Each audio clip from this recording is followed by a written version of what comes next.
Hello, everyone. Welcome to the last keynote of the day. So I want you to join me in welcoming Abby from Riot Games. I hope you enjoy her talk. Oh. Let's see, testing. Can they hear me?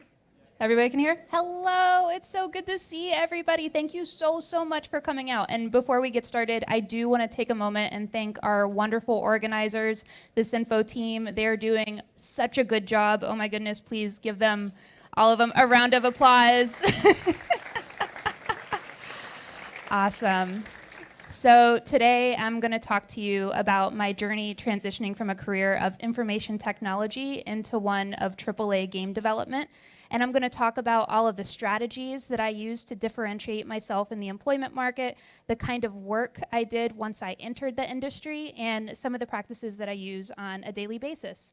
I'm also going to talk about something that gave my career a big boost just when I needed it, and also just for context setting and clarity, the purpose of this presentation isn't to be self-indulgent. I think my story is really important because it shows that there are a lot of different roads that you can take to get to the same place, and I'm just excited to share all of that with you today. So thank you so much. So my name is Abby LeMaster, and currently I'm the lead gameplay systems producer for R&D at Riot Games. It used to be on Legends of Runeterra. It changed 2 weeks ago, so I'm still getting used to that intro. I am also a speaker, a Women in Games ambassador, an IGDA mentor, which if you don't know that, that's the International Game Developers Association, and a Forbes 30 Under 30 honoree. I also do commercial production side gigs occasionally for clients like Tony Hawk and MasterCard, PGA, etc. And I also formerly worked in production at PlayStation Studios Visual Arts. And before all of that stuff, I was in IT. I was an analyst and I was a network technician, and I got my major in management of information systems, which might be a similar major to what many of you are getting now if it's not computer science or something in those fields.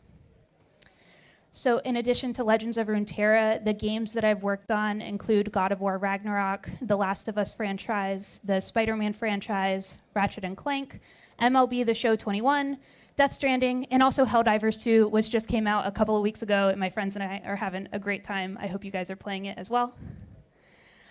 So yeah, this first part of the conversation is about how I literally spoofed my way into information systems. Or subtitle, I just really wanted to play Dragon Age and had no other options. So let's see, did it go? There we go. Perfect. I was super into Dragon Age when I was a kid. It's something that came out, I think, in like 2009, the first game, and then the third game came out when I was a freshman in college. And I was like, I'm so excited. I really want to play this game. This is really cool. My mom, who is in the back, had just gotten me an Xbox One for I think it was my birthday at that time. It was close to winter break. And I was having a difficult time setting it up in my dorm room. So this is an IT school, so I feel comfortable like talking about this. There is a captive portal. I don't know if a lot of you probably know what a captive portal is. My Xbox couldn't get through the captive portal, so I was like, oh, I'm just going to spoof my my Xbox's MAC address onto my computer, bypass the captive portal, and I'm going to play my game, and everything will be fine. And it was. I got it working. I was really excited. This is my actual triumphant selfie several years ago. That's my roommate's cat in the background, and then that's also Dragon Age right there. And so afterwards, I ended up getting a letter in the mail, and it was from our network services team, who kindly informed me that I had violated our university's terms of service. And I was like, what is that? So the options were I could either go and I could pay like a couple $100 fine, which if you're in university right now, ouch, that hurts. Or I could go and kind of like plead my case. So I went there and I was like, hey, I was playing video games, nothing nefarious, I promise. They laughed, I laughed, we had a really good time. And then I ended up in IT. And then I ended up staying in IT. And so that ended up becoming an information systems major. And it was kind of funny because when I went into school, I originally thought I was going to be a political science major and then a psychology major, and then I just kind of like fell into IT and had a great time with that. And that's where my career was taking me at the time. Let's see. Is it going? Perfect. So the kinds of things that I did when I was working in information systems, my very first job, I started off as a network technician at my university, which was San Diego State University. So as a network technician, I maintained our enterprise network. So there were a lot of switches and routers, and let's see, 1,000 switches, lots of routers, over 2,000 access points, and about 7,000 average daily users who were on site at any given time. I'm sure those numbers are a little bit different now, but that's what it was back in like 2015 or so. I was also doing some pretty manual work. I was pulling Cat5 Ethernet cables through the walls. I was cutting the wires to size, and I was replacing damaged hardwired Ethernet ports. So lots of crawling under desks and in utility closets and all of those really fun things. I was also assigning static IPs and domains to like office printers and things like that, and installing access points as well to help with the health of our wireless network system across the thing. And overall, configuring and installing Cisco and Alcatel-Lucent switches all over campus. Those were also the ones that were maintaining our internet. And overall, monitoring and maintaining the health of SDSU's wireless internet is essentially what I was doing.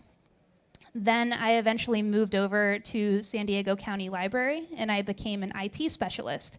So at that point, I became more of a technical liaison between my departments and our county's IT outsourcer, which at the time was Hewlett-Packard.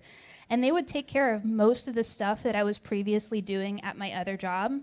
So I collaborated with our ITO on our public image, our profile designs, and our group security policies. So if you've ever onboarded to a new company and you're like, oh, I don't have the access that I need, et cetera, like that was my team trying to get you that access probably. And I also negotiated with the company to purchase 3D printers, and then I developed and published training materials to train our staff across 34 branches across the entire county. Let's see, and then I also led a committee that researched and purchased and distributed educational tablets to children in our local communities to help raise early literacy levels. And all of this stuff was really well and good, and I was having a good time with it, but it wasn't something that felt fulfilling. And at that point in time, I really didn't know why. But as I was nearing graduation, I realized that I was kind of unhappy with the kind of work that I was doing. And it was stuff that I knew how to do, and it was stuff that I had gone to school for. But you spend so much of your life at your job, and I realized that something about it wasn't really fun for me, something about it wasn't really clicking. And I realized, oh no, I have to go find the fun somewhere. And I was realizing as well that I didn't really have the autonomy that I wanted, and I didn't really have a way of expressing myself creatively. You can only like configure a switch so many different ways. It's not very artistic. And so I realized as I was getting closer to graduation, I really needed to answer this question here, which was, where is the fun? And my first thought was, how can I make what I'm doing more fun? How can I make the actual experience of being in IT more fun? And I thought about it for a while and eventually ended up on this question of, what are you doing when you go home? And I realized that I was going home and I was playing video games. I was going home and I was playing Mass Effect and I was playing Gears of War, and I was going to New York on high school trips and taking pictures next to the Lego Master Chief, which for me, that was really cool at the time. It's kind of cringy now, but I understand. And I just really, really liked games, and that's what I was doing in my downtime. That's where all of my friends were, that's where all of my interests were, and it was giving me a lot of enjoyment in my life. But the idea to actually go into games didn't fully form until a friend of mine had asked me to review his engineering application for a company called PlayStation that was just very luckily down in San Diego, right where I lived as well. And so I was looking at his application and I got to thinking, how can I get a video game internship without a video game background? How can I connect the puzzle pieces of my experience to the puzzle pieces of the company that was looking for a specific kind of experience?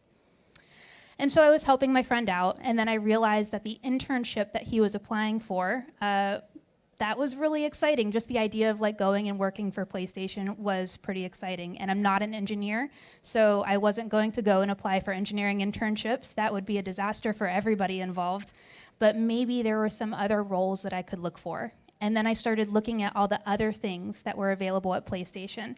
And I found this production group internship. And something about it, when I looked at the bullet points, I got really excited. I was reading everything, and everything just felt electrifying. And I knew that I could hit every single one of those bullet points.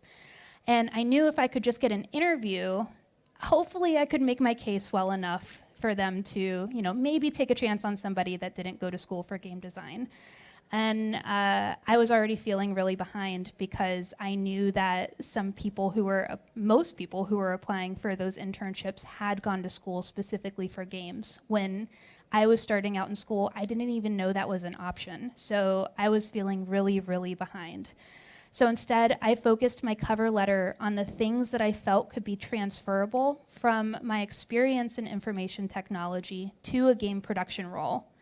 So I talked about how I had begun to build a career on enhancing company processes and engaging my communities through my knowledge of information systems, and how I understood just how fundamental each part of the process is and how it can affect a large enterprise corporation all the way from the beginning to the end of a pipeline.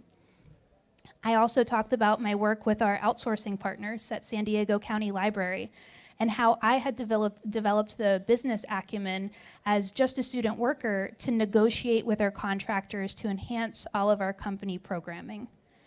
I also led committees dedicated to introducing more programming aimed at children through the educational tablets that you could check in and check out of our local libraries. And I was even working with our IT group on our security policies. I was maintaining our SharePoint environment and negotiating with our vendor and department directors, something broke, and executives to purchase 3D printers for each one of our 33 branches. And so while I didn't have the experience in games that I think people were typically looking for, I was able to demonstrate through my cover letter my willingness to lead others, to figure out solutions, and bring large groups of individuals into gradual consensus, which, as I would eventually learn, is the job of a producer. And I also made sure to talk about my love of games, because it was a video game job. So I talked about how the PlayStation 1 was my very first console, and how some of my earliest childhood memories involved playing a game called Star Wars Jedi Power Battles, which was like a super old LucasArts game, with my dad when I was barely old enough to press all of the buttons by myself. And I talked about games that I had played that had made a lasting impact on me, like Mass Effect and Neverwinter Nights, and all of those fun RPGs that I played as a kid. Also The Sims a little bit too. And I leaned into the emotional connection and storytelling that my background just playing games provided, in addition to all of the experience that I had already demonstrated doing IT. Oh, maybe it'll go. There we go. Let's see. Oh, 1 second. Well, I think we missed a slide, but that's okay. We're going to keep going. Eventually, it did work out. I did get an internship with PlayStation, which was really exciting. That internship lasted for about 3 months, and it was really fun. And I'll talk about that in a second, but I'm going to zoom out a little bit, and I'm going to talk about what are game developers specifically.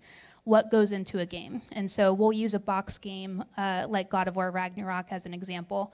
So everybody that contributes to a game, let's go ahead and call them individual contributors. And they can be in any one of these disciplines right here.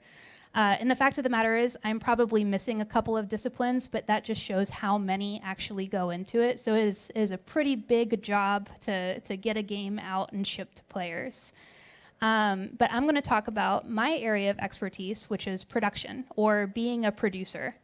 So the way that I like to think about it is, imagine instead of building a game, you're building a brick wall. And so every single person in each one of these disciplines is a different brick in that wall.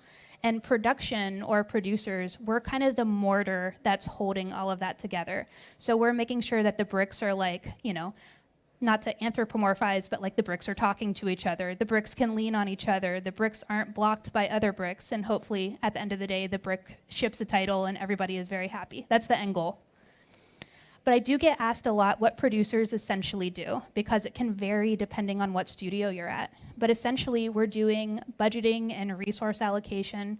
We're doing timeline and milestone management. We're performing risk assessments to make sure that we're shipping on time and that we're raising risks to our stakeholders.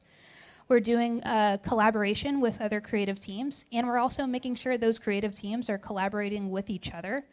We're also quality owners. We're the ones who are gating the final content that goes into the last build. And we are team leadership, and we support team leadership.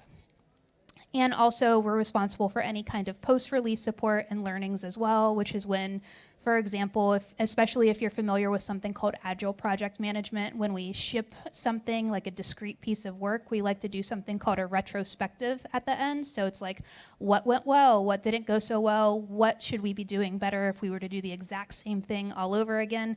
Sometimes we also call them postmortems if it was a really big project. So I like the terminology, but yeah. We're just making sure that whatever we're doing it better the next time around. Let's see, maybe. But that is a lot to keep in mind, and it's easier if you distill it into the main points. Producers are making sure that the project is finishing on time, within budget, and with a happy team. And it's literally just those three things. And if you keep those points as your North Star for reference, it's easier to understand our role on a project and how we elevate it. To be successful at your job as a producer, you need to be comfortable wearing many different hats, and you need to be comfortable balancing the creative vision with the strategic planning and achieving consensus and commitment from your teams. And last, but definitely not least, there are lots of producers on a single game. I do see some discourse sometimes where people think just one producer is on a game. I promise that's not true. That would be a disaster. And every single producer has a different areas of responsibility and breadth of influence. So for example, down here on the execution level, you have more of your entry-level producers who are coordinators or associate producers. And they're focusing more on the execution of tasks, such as, are people getting their stuff in on time? Are they moving their tickets through the system in a way that helps us track velocity? Are they helping unblock other members of their team? Are they flagging risks to the other producers who can help them unblock people even further? And then as you move up in the hierarchy, you start focusing more on systems. Do our systems of processes interact with each other in a way that's sustainable and it's healthy and gives us a good return on investment for the effort that we're putting in? Is the core dev team causing partner teams undue thrash? Is our localization pipeline, the pipeline that's responsible for translating so many text strings into multiple different languages, are they resilient to last-minute changes that come through from the core dev team? How does my discipline interact with your discipline, and what is the net value from that interaction? And then, of course, the further up you get, you become, an executive producer, and that's more of controlling the vision. And then you're making sure that every team everywhere is aligned with what you're creating and why. So if the executive producer comes out and they're like, we are going to make a gritty, realistic game, and then somewhere on the execution level, someone is very convinced that we are making a cartoon roguelike or something like that, there is a failure of communication there. And then also, the executive producer will advocate for the team's needs with their stakeholders and their own investors that they're working with, and they shield the overall team from the higher level conversations that could affect their day-to-day. So to be super clear, I didn't know any of that stuff. I was just really, really happy to be there, and I knew that I wanted to stay. So I get there as an intern, and I'm placed on a pretty tough project right away. I was part of the production team for something called Death Stranding, which is all the pictures that you're seeing right here. It came out a couple of years ago. And specifically, I was a piece of the puzzle managing their global environment art outsourcing pipeline. And so my team was managing about like 10 different global vendors on the creation of all of the environment art assets for the game. And we were kind of already crunching. So for context, Death Stranding, in case you don't know of this game, is this massive AAA game made by a really fantastic game developer named Hideo Kojima. And it was his first new game at his new studio, Kojima Productions, and he had recruited some amazing talent in the form of like Mads Mikkelsen, Lea Seydoux, Guillermo del Toro, et cetera, et cetera. And there were a lot of eyes on this game, both internally and externally. So my team knew right away that whatever we did, we really wanted it to shine, and we wanted to put our best foot forward. So there were some immediate challenges in the internship, definitely. Information overload was one of them, because as I mentioned, I was still learning what production was. I was learning what other people's roles were. I was learning about the project. I was learning about tools that I had never used before, like Perforce and Handsoft and GitHub and version control and all of these fun things, and also some bespoke internal vendor tools as well. I was also pretty scared to ask questions because I was afraid it would make it seem like I didn't know anything. Which I didn't know anything, so like I probably should have been asking a little bit more questions. And also, there were few women on my team, so most of my coworkers were men, and occasionally I did feel kind of like the odd one out at the table. I also had a lot of imposter syndrome. I was going around thinking to myself, oh my God, this is so cool, but do I even belong here? Surely they've made a mistake and they are going to figure me out at some point. So that's imposter syndrome. Don't listen to that, but it was there. And also not helping that imposter syndrome at all. Everybody on my team was way more senior than I was, and I was pretty intimidated in general just by the breadth of experience that everybody had. And there were no other production group interns in my specific studio, so I kind of was a little bit spooked. And then, of course, the project had its own challenges. Our production team that was managing the pipeline, they were a little bit understaffed. And I was just a brand new intern coming in, trying to learn from them as quickly as I could. We also had a massive volume of work. We were basically tasked to create a couple hundred, maybe a couple thousand assets. It has been a while. It was a lot of assets, I promise. We also had communication challenges. Because Death Stranding is made by Kojima Productions, who are based in Japan, and they speak Japanese. So a lot of our feedback would come to us in Japanese from our from our client, and then we would have to translate it in a way where we could disseminate the feedback effectively to our vendors overseas. So vendors in India, in Malaysia, in China, we really had to make sure that our communication pipeline was really, really squared away. And that was pretty tricky. We also had a really high quality bar, so if you saw those pictures on the last slide, the game was very photorealistic, it was very beautiful, and the environments we knew needed to be perfect. And on top of everything, we were crunching. We had some pretty strict deadlines that we had to adhere to hit all of our milestones, and we had to make sure that things were getting out on time and not blocking our client. And on top of all of these things, my internship was only 3 months, and there wasn't any guarantee of an extension. But also, I knew going into it right away, as soon as I went into the studio and I saw people animating and saw people doing motion capture and all of these like really amazing things, I was like, oh my goodness, I need to stay. This is the best thing ever. I cannot go back to what I was doing before, so I need to start brainstorming some solutions so they want to keep me around. So I had a plan of attack, and a thing that kept coming back to me was a quote of my dad's, where my dad had essentially said, I may not be the smartest person in the room, but nobody will work harder than me, and I really took that to heart. So I got in early, and I stayed late. And I found good people who were really competent at their jobs, and I just kind of inserted myself into their circles. And I asked them so many questions until they got tired of me. One of my old supervisors used to say that whenever I would go into his office with a notebook, he felt like he was getting ready for an interrogation. And I also made sure that I was highly, highly visible. I would volunteer to give our updates in team meetings, to run with solutions, and otherwise insert myself into any group situation I could in order to provide value to my team. And I essentially became a yes person. So anything that nobody else really liked to do that seemed monotonous or not super fun, I did it. So in addition to doing the regular production stuff, which I talked about before, so like my job, I would also, make sure the team was fed. I would get them birthday cards. I would make them going away cards. And I also got really good at rallying people for overtime, especially while we were crunching.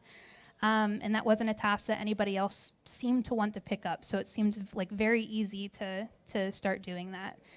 And I was also like, let me take that off of your plate. I would love to. And it really helped that I genuinely loved what I was doing. At no point did I ever feel like, oh man, I have to go do this. I have to go work at my job at PlayStation and make cool things. It was like, oh my gosh, I get to go do this. And that mindset is really important. And even though the imposter syndrome never fully went away, my willingness to work hard and think of every question that I could and taking advantage of the, oh, I'm new mindset really helped me stand out. And then at the end of my internship, they did eventually end up making the decision to bring me on, but it just wasn't in the way that I expected. So it's important to know that there are pretty big pockets of games and also movies and VFX and everything entertainment related that can essentially be called a gig economy. And what a gig economy means is that you kind of go from project to project as a contractor. And at some places, full-time employment opportunities aren't always available right away. And it's easier to get your foot in the door as a contractor and get as much experience as you can on your resume and leverage that to become a full-time employee later, if that's what you want to do. And some people also enjoy being contractors. Some people want the stability of full-time. It really depends on you and where you are and what season of your life. So I was brought on as a contractor. And there were quite a few differences that I had to learn rather quickly. It was my first big adult job other than being in IT, and I was just kind of getting up to speed with everything as I was going. So the first thing, you don't have any vacation days. Or usually you don't have any vacation days, and I only got 3 sick days, which I had to use sparingly. I had no company-covered health, dental, or vision insurance. I had no retirement account or any kind of company match. I couldn't participate in our employee assistance program, and there were no employee discounts because technically I wasn't an employee. There was also no education reimbursement, so if I did want to go back to school so that I could get a degree or a certification in order to be better at my job, that would have been something I would have had to pay for out of pocket. There were also no annual performance evaluations, no comp reviews, profit sharing, bonuses, etc. So at this point, you're looking at this like really big cons list, and you're probably like, who in their right mind would be doing any of this? It's definitely, it was a decision. But thankfully for me and where I was at that point in my life, there were some pretty big pros. I'm in the game industry. It was really fun. I get to work on really cool stuff. And I knew that one day I could be a full-time employee. So over the next several years, I did a lot of stuff. And I had a lot of wins, but also as time went on, I had lots of growing frustrations as well. After Death Stranding, I moved to The Last of Us Part 2, which was my first time working with animators and technical artists. And I learned everything that I could about motion capture and rigging and blend shapes and Maya, but most importantly, how to produce a team of over 100 people of varying seniority levels and skill levels. And also lots of different personalities too that you had to bring to the table, and as I mentioned before, bring them all into consensus.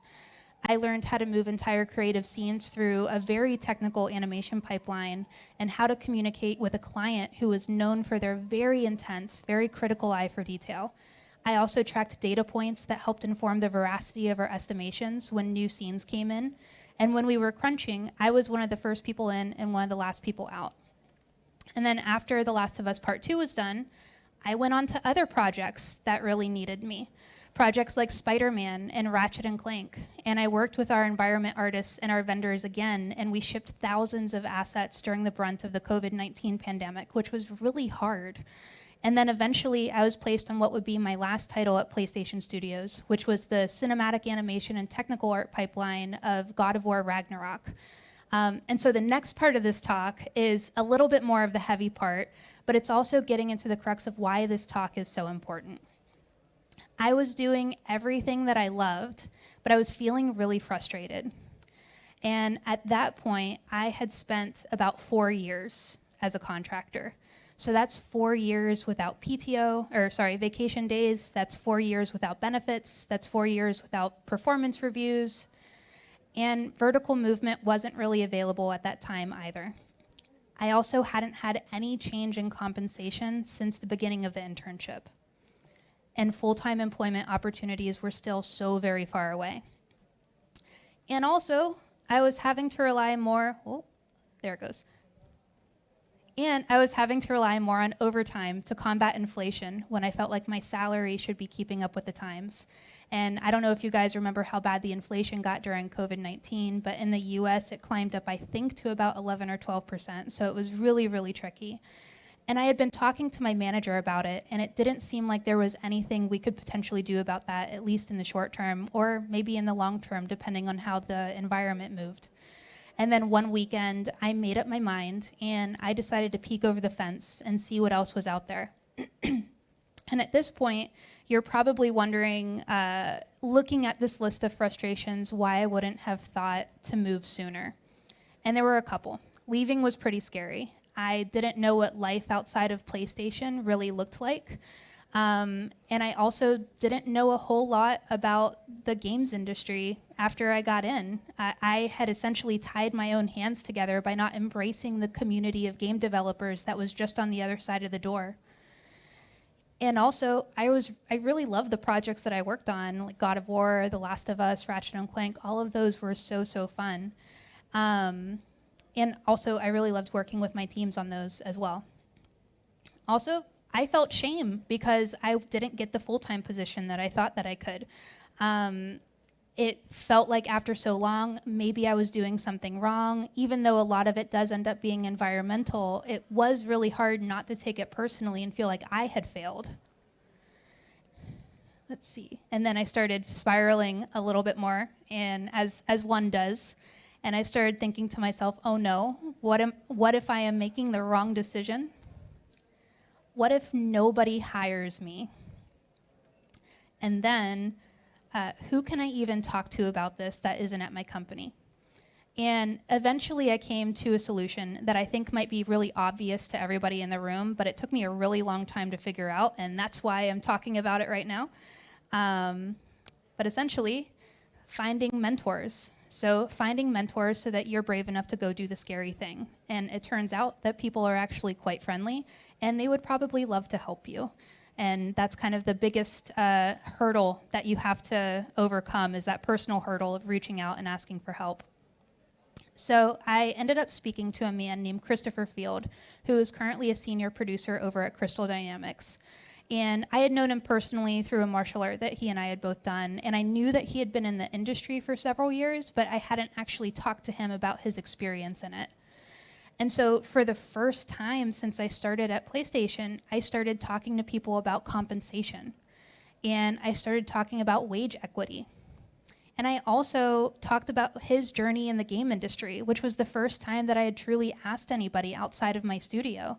And that conversation, as quick as it was, it taught me so much. And my entire career changed because of it. And I have him to thank for that. And one thing that I took out of it that I want everybody in the room to take out of is that nobody will care about your career as much as you do. Even if you have a great boss, you're still the architect of your own fate, so people can help you and they can support you along the way, but at the end of the day, you're the one that's driving your own change. You're the one that's signing up for classes, you're the ones that's introducing yourself to other people, you're the one that's really making the difference in your own career. You can't afford to wait for opportunities to come up. And so that one conversation changed everything for me, and it led me to reach out to even more people across a bunch of different industries and disciplines, and many of them also became my mentors. And finding them again changed my life. It taught me that a lot of things that we think are insurmountable aren't, but we become paralyzed by our own mindsets. And so I learned a lot that I've tried to summarize into 5 bullet points here. Knowing your value and making sure that others know it too is really, really critical. Building long-lasting, supportive relationships. And it's also important to understand that stumbling and failure is the essence of momentum. So if you've ever studied game design, or even I think engineering as well has this concept, the concept of failing fast so that you can get more information about what works and what doesn't work is really important. And also, the more powerful you are, the faster you can make things happen. And I think there's a stigma against people, especially women, wanting to be powerful in their industries. But if you have good intentions and you're using that power to uplift others, why shouldn't you want that? And so I think it's really important that we need to build bridges. And then if we know that somebody can't get to that bridge, we need to go out there and get them and bring them to that bridge. So I got to work, and producers make a lot of spreadsheets. So that's what I did. I started out with spreadsheets. I approached the job search pretty scientifically. I tried to color code things. It was a little ugly, but it worked. It worked for me at that point. And this one was called The Hunt. And this is the actual spreadsheet from about 2021 that I used. And the salary ranges that are listed in here are my estimates. So I made this before California, which is where I'm from, made it mandatory to post the salary ranges. And also for your context, I was making $27 an hour, or about $56,000 annually without overtime. So any movement would be beneficial. And for context, one person living in San Diego would need to make about $76,000 to live comfortably. So I lived with a roommate, and I was pretty much one big hospital bill away from being in serious debt. So moving was actually also a matter of survival. So I tried to approach it scientifically. I had 5 bullet points that I kind of tried to keep to the entire time. I recorded my own answers, and I graded myself after in interviews of how well I thought I did, or how well I thought I presented myself or answered specific questions. I created a redacted portfolio of my work, and I shared those in those interviews. Producers naturally don't have a whole lot to show in terms of portfolios. We're not like artists and we're not engineers, so it's not like we're showing apps or concept art or anything. But I made some pretty cool spreadsheets. So I collected all of them, redacted a bunch of the important information, put them on a Miro board, and made a choose your own adventure for my hiring managers, and that seemed to go over pretty well. I also researched every one of my panels to make sure I knew exactly what I was getting into. If someone on my panel had gone to school at my university, or if we had some kind of shared connection, any connection, I would mention it early on in the interview to try to get to build a bridge and break the ice. I also related all of my answers back to each company's main values, which normally you can find those on the company's website. And then I usually had pretty long stories that I was having a hard time distilling into manageable chunks. And so I taught myself the STAR method, which is a way to tell a story in a way that is easier for people to understand. So you talk about the situation you're in, the task you had, the action you took, and then the result that happened. So that was really, really useful. And it ended up paying off. I eventually got a role a couple of months later, which is kind of fast considering how slow the industry can move sometimes. And it is important to note that the game industry does ebb and flow. And I think a lot of my success has to do with the timing of my applications in addition to all of the effort that I put in.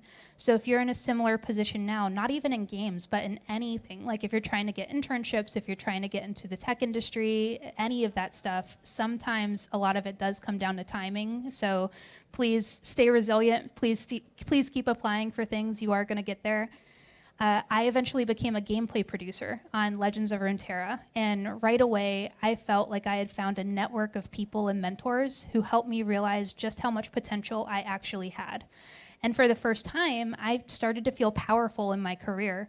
I dug into some strengths and I got rid of others that had served me at different times. And in the presence of actual dedicated mentorship and a more livable salary, I started to open up. And I unlocked who I was as a producer in the early stages of their career. And I realized how much at the end of the day, I really just wanted to help people. So over the next couple of years, I started mentoring a lot. I spent hundreds of hours meeting with schools and individuals and mentees through multiple associations. I started speaking up for diversity and equity and inclusion because I was still very often the only woman in the room.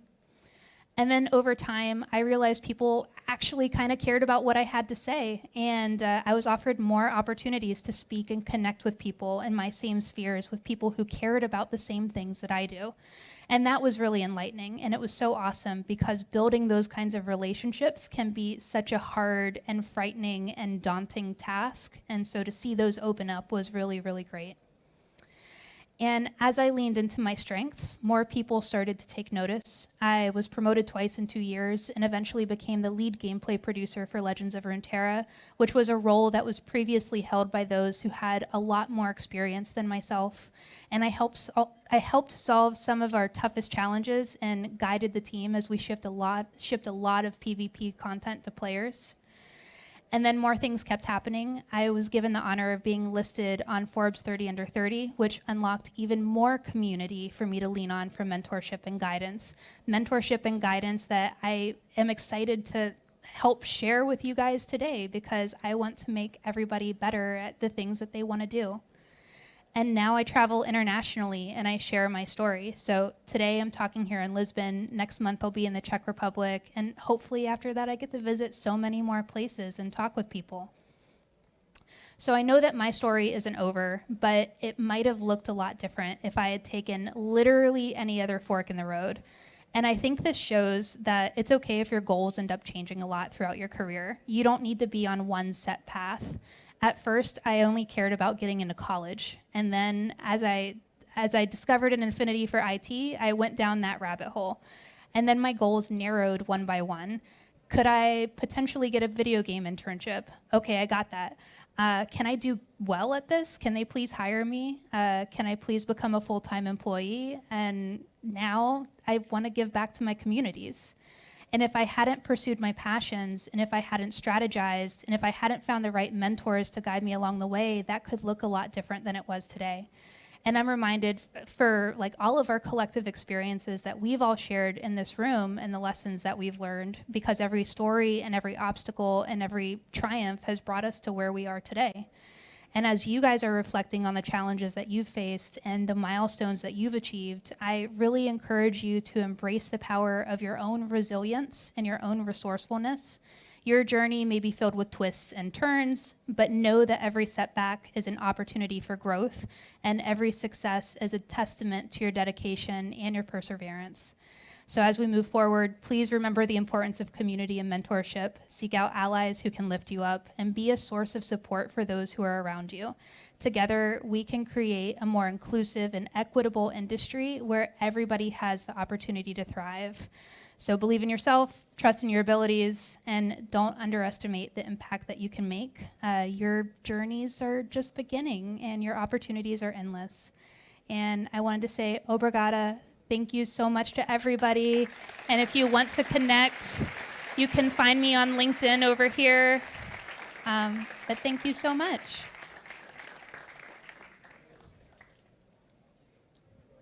Thank you so much, Abby. We will now be answering some questions. Does anyone have any questions that you want to ask Abby? Please don't ask questions about League of Legends because Abby does not work for League of Legends right now. So any questions here? Oh, there's one over there.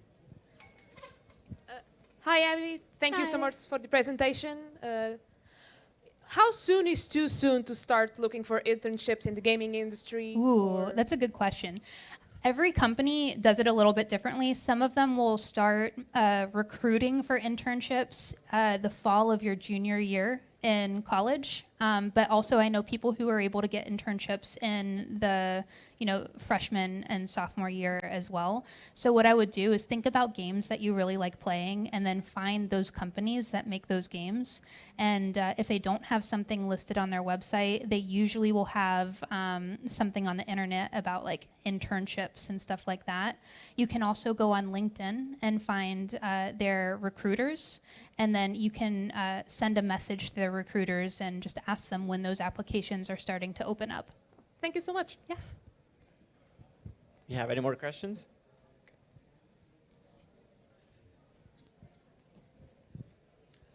First of all, thank you for the very insightful presentation. Thank you. You mentioned, as one of the earlier points, a lot of personal challenges, including personal and challenges related to the project, including, for example, crunch and problems with compensation, and that was something that was being talked about in the wider gaming news community. And for example, I remember some games such as Destiny or Cyberpunk had a lot of talk about crunch, and of course one can see that as a challenge, but also for someone in a position where they haven't broken into the industry yet, that can be daunting and maybe persuade us to choose another path.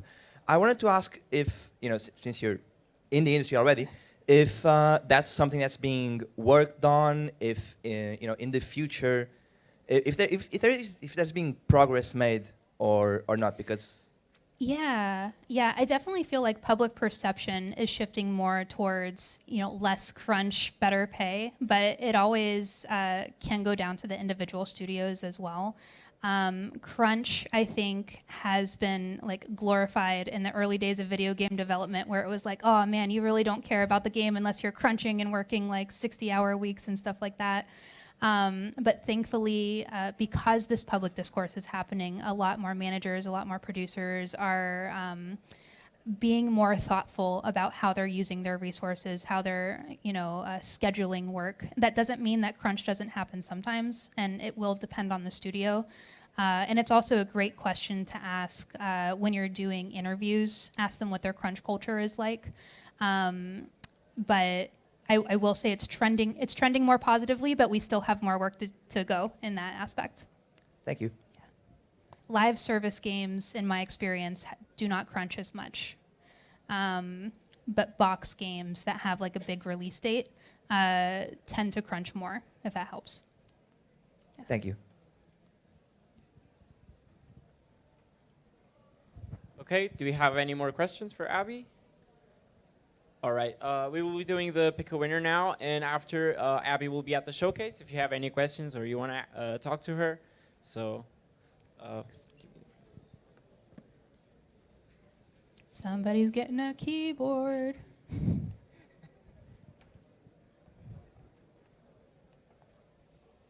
all right, Rudolf, please. Congratulations.